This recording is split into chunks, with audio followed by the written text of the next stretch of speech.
The air above New Kyoto 3 shimmered with light from the orbital rings, their metallic glow bleeding into the glass towers that pierced the fog. Daniel adjusted his collar, cursing the reflection in the restaurant window, his own nervous face staring back like a malfunctioning hologram. Inside, the tables glowed with slow-moving bioluminescent ink, human laughter blended uneasily with alien hums. His heart thudded in a rhythm that didn't belong in such a sleek, chrome-coated world. A blind date. With a Vuran. What could possibly go right? When she entered, the air seemed to ripple. Kilira's presence was both regal and alien, her silhouette framed by the neon skyline, her eyes holding a metallic glint that caught the faintest shifts of color. The faint scent of ozone followed her, sharp and electric. She moved with a calm that made him more conscious of his own awkward limbs. Daniel rose halfway, forgetting whether handshakes or bows were proper for her kind. She tilted her head, amused, and extended her fingers, clawed but delicate. The faint warmth of her touch lingered longer than he expected. Conversation started like a misaligned circuit. He spoke too quickly, she responded with precision that felt rehearsed. The translator embedded in his ear flickered with occasional static, distorting her tone into something mechanical. Her people's speech resonated on 2 frequencies, one audible, one emotional, and the device struggled to keep up. He smiled nervously after every misunderstanding, each grin thinner than the last. She watched him carefully, her pupils narrowing and expanding in patterns he couldn't read. When their meal arrived, spherical proteins floating in vaporized wine, he tried to compliment the presentation, but his phrasing triggered an awkward pause. "It reminds me of your scales," he said, meaning beauty. Her expression darkened, a faint hiss of heat escaped her lips, the air distorting slightly. The edge of the table glowed with residual warmth. For a heartbeat, no one moved. Then she looked away, folding her wings tight beneath her jacket. He wanted to speak, to apologize, but the words stuck, clumsy and small. Outside, thunder rumbled across the upper atmosphere, a sound deeper than weather. The city lights flickered as cosmic radiation brushed against the shielded dome. For a fleeting second, her true form shimmered beneath the disguise field, slender, luminous scales reflecting the storm's electric veins. Daniel froze, breath stolen. Kilira met his gaze, her eyes burning like distant suns, and something unspoken passed between them, fragile, dangerous, and alive. The silence between them deepened, heavy as the storm above. The table's light flickered again, casting shifting colors across her scaled cheekbones. Daniel opened his mouth, desperate to fix what he'd broken, but the translator lagged half a beat, and every word came out wrong. Kilira's expression stayed unreadable. Her irises like molten metal behind glass. Somewhere in the ceiling, drones hummed softly, adjusting the restaurant's atmospheric filters as electromagnetic interference grew stronger. The city's dome was being tested by the cosmic surge, and faint alarms whispered beneath the music. "I didn't mean to offend," he said at last. The translator stuttered, then repeated the sentence in Vuran, a tone shimmering like fractured bells. She looked up slowly, the glow in her throat fading. "Humans compare scales to ornaments," she replied, her voice quiet but sharp. "To us, they are history. Memory made flesh."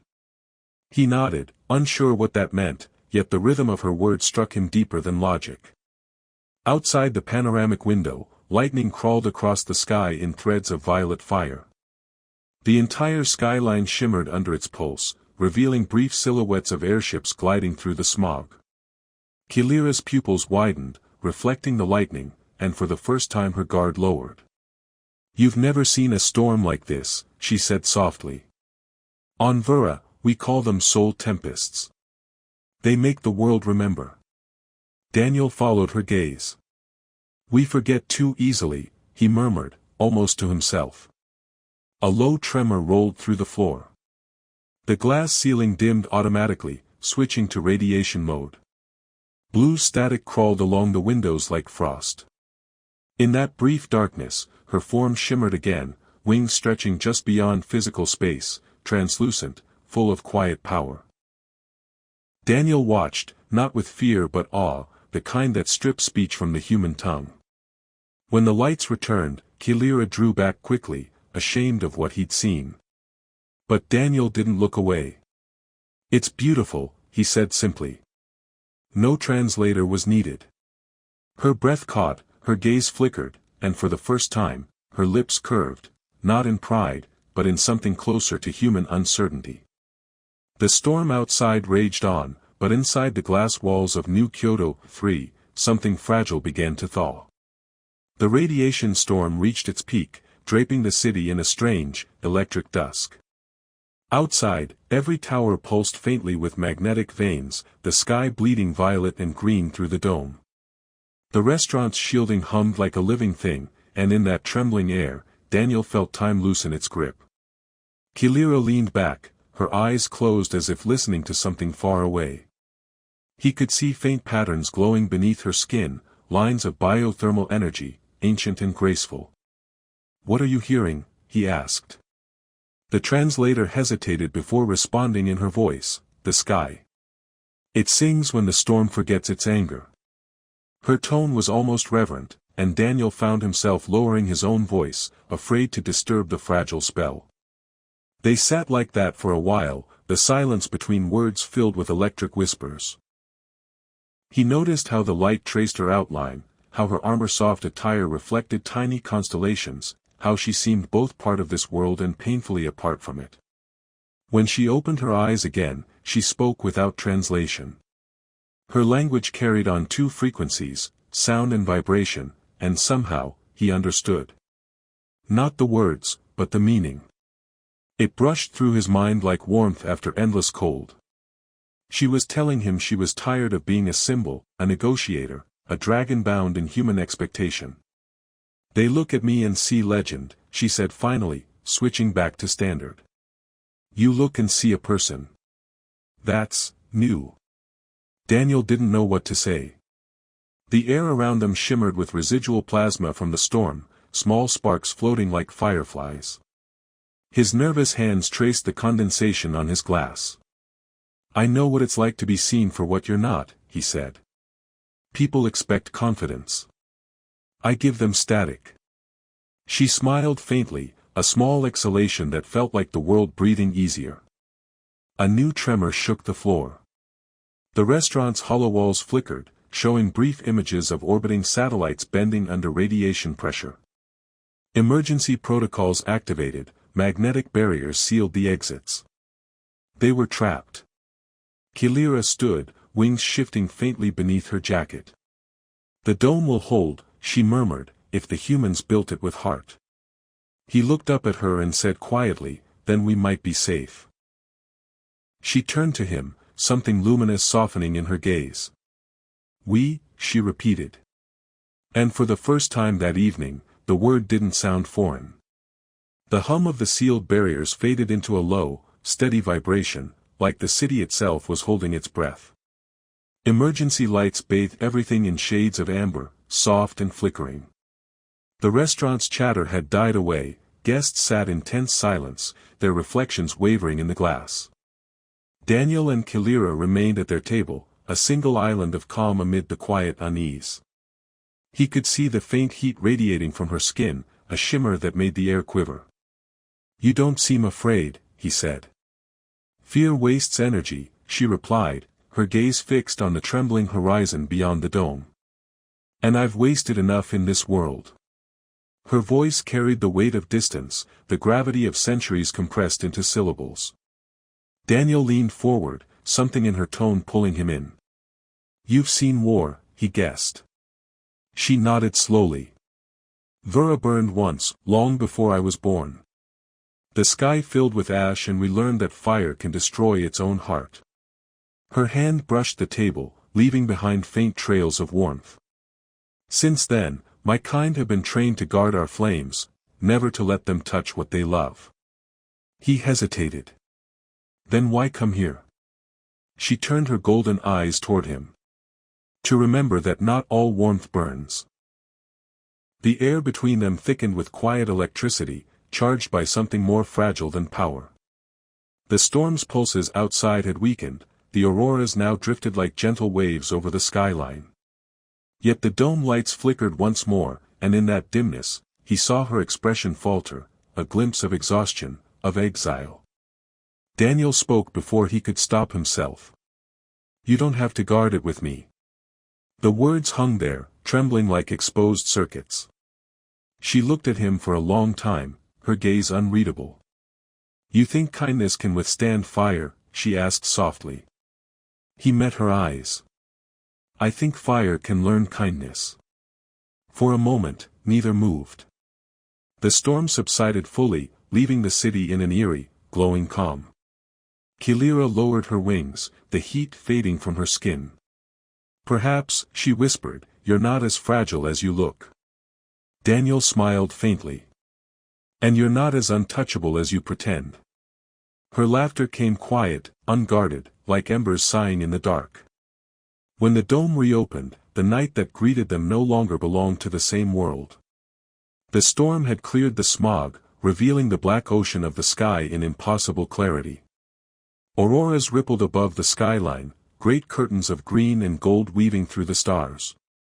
The city's towers shimmered like pillars of glass beneath the heavens, each window reflecting fragments of light from beyond Earth's orbit. Daniel and Kilira stepped out into the cool air, silence between them but not the kind that hurt anymore. Crowds gathered on the walkways, faces tilted upward in awe. Every communication drone recorded the spectacle, their lenses catching something else too, a human man and a dragonborn woman standing close enough that their outlines nearly merged. Kilira turned her face to the sky, wings half unfurled beneath her cloak, the auroras dancing across her scales in waves of gold and blue. "Our storms never looked like this," she murmured. "They were wild and cruel. But this feels like forgiveness." Daniel looked at her, his voice steady now. Maybe the universe was just waiting for someone to listen. She met his gaze, her eyes bright with reflected light. For a moment, the noise of the city fell away. The air between them shimmered again, not from heat this time, but from something alive and unseen, a fusion of resonance between their biologies, a brief alignment of frequencies that made the ground itself hum beneath their feet. Sensors on passing drones registered a localized energy spike but could not define its source. She reached for his hand. The touch was impossibly warm yet gentle, like holding sunlight filtered through memory. Around them, murmurs rippled through the crowd, followed by a hush. Kilira's wings glowed faintly beneath her jacket, her tail tip flickering like a dying spark before vanishing into stillness. Daniel didn't care about the cameras. He saw only her eyes, the faint tremor of vulnerability she tried to hide. When she smiled, it wasn't with her mouth but with the entire light of her being. "Maybe connection isn't learned," she said softly. "Maybe it's remembered." He squeezed her hand, and in that instant, the city's neon pulse seemed to echo their heartbeat. Somewhere above, in the cold silence of orbit, satellites recorded two life signatures syncing perfectly for the first time in history. In the days that followed, the city could not stop speaking their names.